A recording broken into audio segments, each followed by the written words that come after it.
டே கருவாயா, கருவாயா, கொஞ்சம் வெளியே வாடா கருவாயா, உன்னை பார்க்கலாம் தான் வந்திருக்கிறேன். என்னதே என்னைய பார்க்க வந்திருக்கிறியா? என்னனே புதுசா இருக்குது. நீ எப்போ காரணம் இல்லாம என்னை பார்க்க வரமாட்டியே. சரி என்ன கேட்டு வந்திருக்கேன்னு அதை முதல்ல சொல்லு. நீ காரணம் இல்லாம வரமாட்டேன்னு எனக்கு நல்லாவே தெரியும். அது ஒன்றும் இல்லை கருவாயா, நீ ஒரு வெயிட் மிஷின் வச்சிருப்பேல, அதை குடுறா. வெயிட் ஏதோ ரொம்ப போட்ட மாதிரியே இருக்கு, உடம்பெல்லாம் கொஞ்சம் கணத்து போயின மாதிரி தான் இருக்குது. கொஞ்சம் கொடுத்தேன்னா ஒரு தடவை பார்த்துட்டு கொடுத்துருவேன். ஒன்று பார்த்துட்டு அப்படி உடம்பு எதுவும் ஏறி இருந்துச்சுன்னா ஜிம்முக்கு போகலாம்ல, அதுக்காக தான் கேட்டேன். கொஞ்சம் கொடுக்குறியாடா? அடடா அதைத்தானே பார்த்தேன். நீ காரணம் இல்லாம என் வீட்டுக்கு வரமாட்டியே. சரி சரி பொறி எடுத்துட்டு வரேன். இந்த ஆளுக்கு வெயிட் பார்த்தே அந்த விஷயம் ஒன்றும் இல்லாமல் போயிடும் போல. என்ன சீக்கிரம் ஏறி நில்லுன்னு, அதில் வெயிட்டு தெரியும், பார்த்துக்க. ஏறி நில்லு. இரு வர. ஐயோ எப்பா, என்னது இது 160 கிலோவா? ஒரு கடவுளே, 160 கிலோவா போயிட்டேன். கருவாயா, என்னடா இது 160 கிலோன்னு காட்டுது? நான் அப்படியான சனப்பண்ணி மாதிரி போயிட்டேன். ஐயோ எப்பா, என்ன பண்றது? இவ்வளவு வெயிட் ஏறிட்டுன்னா உடம்புல எல்லா நோய் தானா வர ஆரம்பிச்சிருக்கு. பயமா கிடக்குது. முதல்ல ஜிம்மில் போய் அட்மிஷன் பண்ணணும். எதுக்கு இன்னொரு தடவை ஏறி நின்று பார்க்க வாடா. ஓ வெயிட் மிஷின் எது தப்பான வெயிட் எது காட்டுதான் என்னமோ. பொறு இன்னொரு தடவை ஏறி நின்று பார்க்குறேன். என்ன எத்தனை தடவை பார்த்தாலும் இருக்கிற வெயிட்டை தானே காட்டும். நீ இப்போ ஏறிக்கவோ உனக்கு 10 கிலோ குறைச்சா காட்ட போதே. வெயிட்டு தான் நீ பார்த்துக்க. எப்பா 160 கிலோலாம் நான் கேள்விப்பட்டதே இல்லை யாருக்கும் இருந்து. இதுதான் முதல் தடவை கேள்விப்படுற. ஏன் இல்லை? ஐயோ கருவாயா, அதை விட 20 கிலோ எக்ஸ்ட்ரா காட்டுதுடா. 120லேருந்து 180 கிலோ போயிருச்சுடா. ஐயோப்பா, என்ன பண்ணுவே? இது இருந்தா சீக்கிரம் செத்து போயிருவேனே நான். ஐயோ 160லேருந்து 180க்கு போயிருச்சு. ஒரு நிமிஷத்துக்கு 20 கிலோ ஏறினா என் உடம்பு எப்படிடா தாங்குறது? இன்னைக்குள்ள எப்படியும் 500 கிலோ தாண்டி போயிருவேன் போல. போய் நான் ஜிம்முக்கு அட்மிஷனை போடுறேன், இல்லைன்னா எனக்கு மேலே அட்மிஷனை போட்டுருவாங்க. ஐயோப்பா ஓடு. நிமிஷத்துக்கு 20 கிலோ ஏறினா ஒரு மனுஷனால எப்படி தாங்க முடியும்? இதெல்லாம் நான் பார்த்ததே இல்லைனே. நீ முதல் ஜிம்முக்கு போய் அட்மிஷனை போய் டாக்டரை பாரு. ஓடு. ஐயோ நான் என்ன பண்ணுவேன்? எல்லாமே போச்சு. என்னெல்லாம் பார்த்துக்கிட்டு இருக்கிற? என்ன இன்னும் உன்னோட வெயிட்டும் பார்க்கணும்னு ஆசையா இருக்குது. உன் வெயிட்டு கம்மியா இருக்குதா என் வெயிட்டு கம்மியா இருக்குதான்னு பார்க்கணும். நீ ஏறி நில்லு பார்ப்போம். உன் வெயிட்டு கூட இருக்கா என் வெயிட்டு கூட இருக்கான்னு பார்ப்போம். இதுல என்னெல்லாம் சந்தேகம்? என் வெயிட் கம்மியா இருக்கும், உன் வெயிட் தான் கூட இருக்கும். நீ தானே ஆள் பல்கியா இருக்கிற, நானா பல்கியா இருக்கிறேன்.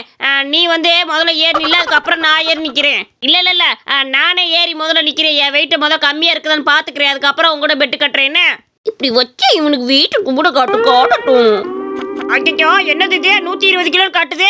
அன்னைக்கு நான் செக் பண்ணப்ப வெறும் 70 கிலோ தானே காட்டுச்சு. இதுல எப்படி 120 கிலோ காட்டுது?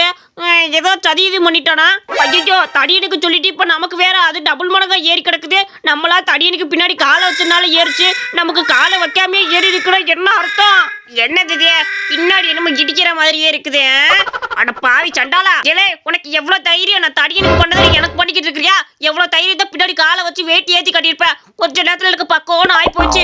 என்னடா 120 கிலோ போயிட்டேன்னு ஏன் அப்படி பண்ற? அவ்வளவு திமிரு உனக்கு?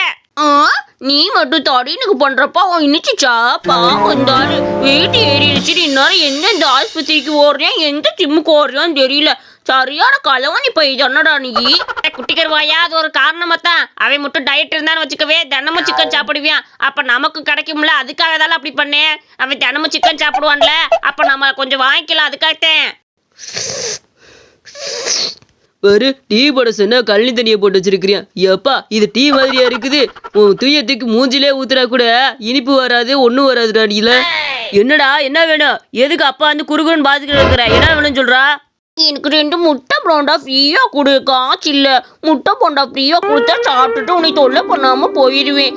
2 கொடு அண்ணே, பீஸ் அண்ணே. ஒரு டீயும் போட்டு கொடுத்தீங்கன்னா குடிச்சுக்கிட்டு நான் பாட்டுக்கு போயிடுவேன். இந்த கல்லஞ்சக்காரா, அவ இவ்வளவு தூரம் ஒரு 2 பரோட்டா தானே ஃப்ரீயா கேட்குறியா? கொடுத்தா என்ன குறைஞ்சா போயிருவே பாவத்தை. சின்ன பயிலாச்சுன்னு ஒரு 2 பரோட்டா ஃப்ரீயா கொடுக்க மாட்டேங்கிறான் பத்தியா? வேலாம் நீ எல்லாம் எதுக்குதான் டீ கடை போட்டிருக்கிய? ஒரு நேர்மையும் கிடையாது, ஒன்றும் கிடையாது. அவனுக்கு 2 பரோட்டா குடுறா, அதுக்கு காசு நான் கொடுத்துட்றேன். இந்த பச்சை மண்ணுக்கு இந்த உலகத்துல யாரு வாங்கி தருவா? நான் வாங்கி தரேன். நீ என்ன வேணாலும் சாப்பிட்றா கண்டா. இல்லை சுப்பிரமணி, உனக்கு தேவையில்லாத வேலைகள் இது.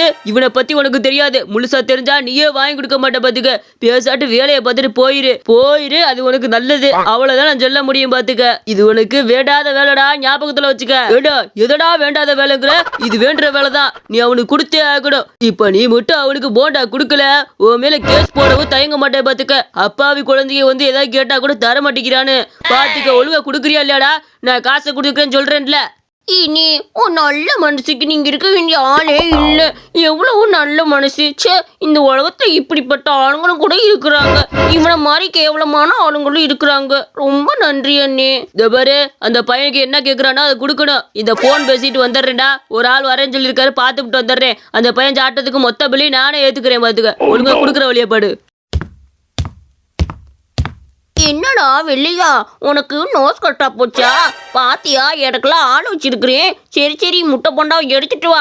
நான் ரெண்டெல்லாம் கேட்கல, அந்த ஒரு தட்டு போண்டாவையும் முழுசா கொடு. தின்னுட்டு அதுக்கப்புறம் மிச்சம் தான் நான் வாங்கிக்கிறேன், சரியா? குட்டி கருவாயா, இப்படி அடுத்தவங்க கசுலே மஞ்சள் குளிச்சுட்டு திரிடா. இந்தா புடி, தின்னுபுட்டு போ. உனக்குனே வராங்க பாரு, அவங்கள சொல்லணும். எவ்வளவு சொல்லி கேட்காம அந்த கூமுட்டை பையன் உனக்கு சாப்பாடு வாங்கி கொடுத்த பாரு, அவனை சொல்லணும். இதை பார்த்தேல, இப்ப முழுசு முட்டை போண்டாவும் கேட்டுக்கிட்டு உட்காந்துருக்க. தின்றா இருந்தாடா. சாப்பிட்றதுக்கு நல்லா இருக்குது. இத்தனை முட்டை இதுல இருக்கும்.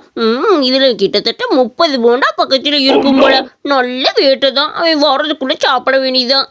எரும மாடு, அந்த ஒரு தட்டையும் கொடு. நீ போட்டு வைக்க நான் சாப்பிட்டுக்கிறேன். சீக்கிரம் அந்த தட்டையும் எடுத்துட்டு வந்து கொடுடா. இதோட 60 போடா, தின்னுபிட்டடா. போதும், இதுக்கு மேல திங்க வேணாம். பேசாட்டி இருந்துச்சு போடா. அவன் எவ்வளவு காசு தர முடியும்? வேறுக்கனே 300 ரூபா ஆயிப்போச்சு அவனுக்கு. இன்னும் 300 ரூபா சேர்த்து 600 ரூபா கொடுக்க வேண்டியதா? பேசாட்டி இருந்துச்சு போ. என் உயிருள்ள வரை சாப்பிட்டு கொண்டே இருப்பேன். என் அண்ணன் வந்ததுமே பணத்தை வாங்கிக்க. 600 ரூபா ஆச்சா, அவன்கிட்ட வாங்கிக்க. நான் கிளம்புறேன். என்ன, டாட்டா பாய் பாய்.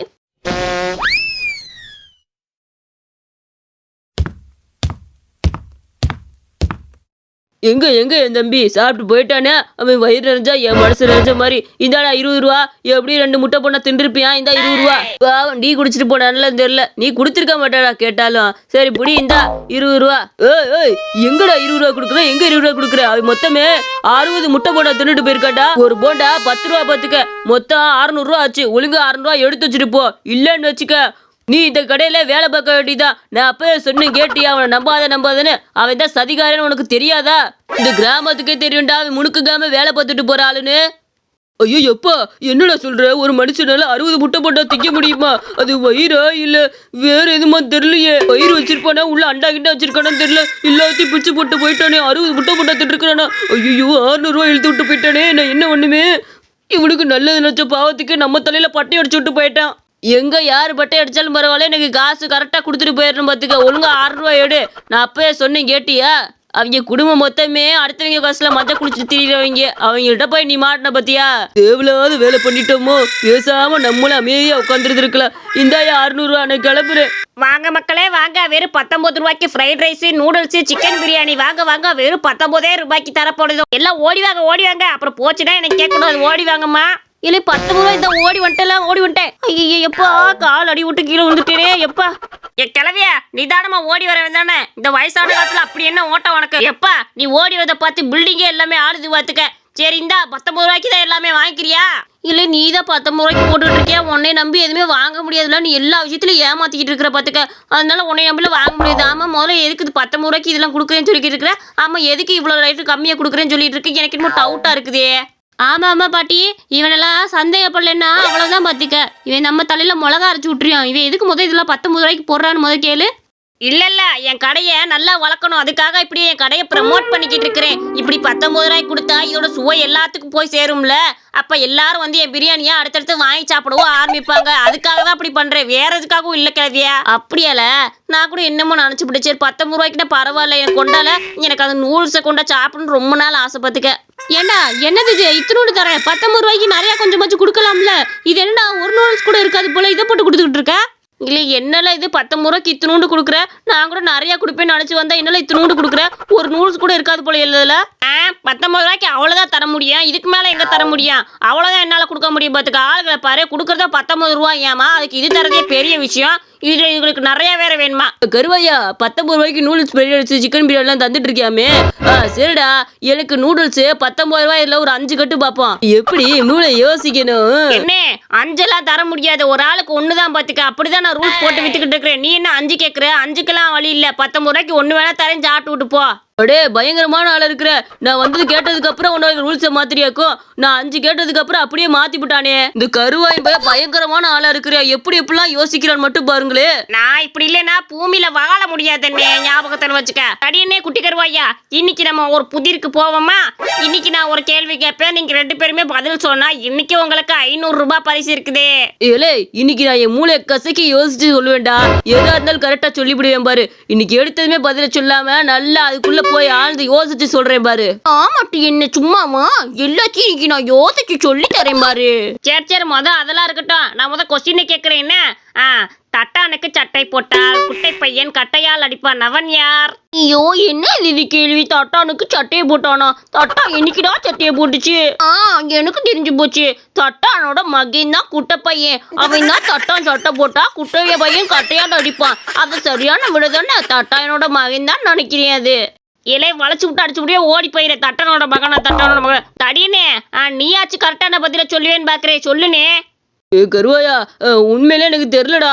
எந்த ஊரடா தட்டான் சட்டையை போட்டிருக்கிற, குட்டை பையன் கட்டையால அடிக்கிறானா எதுன்னு எனக்கு தெரியலடா. சரி நீயே பதில சொல்லிடு. அதுதான் நல்லது. பார்த்துக்க, எனக்கு யோசிக்க முடியல இதுக்கு மேல. 2 பேருமே வேஸ்ட் பீஸுங்க. போ, நான் கிளம்புறேன். எங்க போற? பதில சொல்லிட்டு போடா. கேள்வியெல்லாம் நல்லா தான் இருக்குது. பதில் வேணும்ல, அதுக்கு பதில சொல்லிட்டு போனா தலையை போட்டு பிச்சுக்குவேன். பாத்துக்க. என்ன எனக்கே இதுக்கான பதில் தெரியாதுன்னு உனக்கு தெரிஞ்சா யோசிச்சு வை, அப்புறமே வந்து கேக்குறேன்னு. நான் போயிட்டு வரேன். என்னடா குட்டி கருவா இது கூட சொல்லாம போயிட்டான். நாளைக்கு தலையை போட்டு பிச்சுக்கிற மாதிரி இருக்கே. உங்களுக்காச்சும் பதில் தெரிஞ்சா சொல்லுங்க மக்களே. மறக்காம நம்ம சேனலுக்கு லைக் பண்ணி சப்ஸ்கிரைப் பண்ணிருக்கேன்.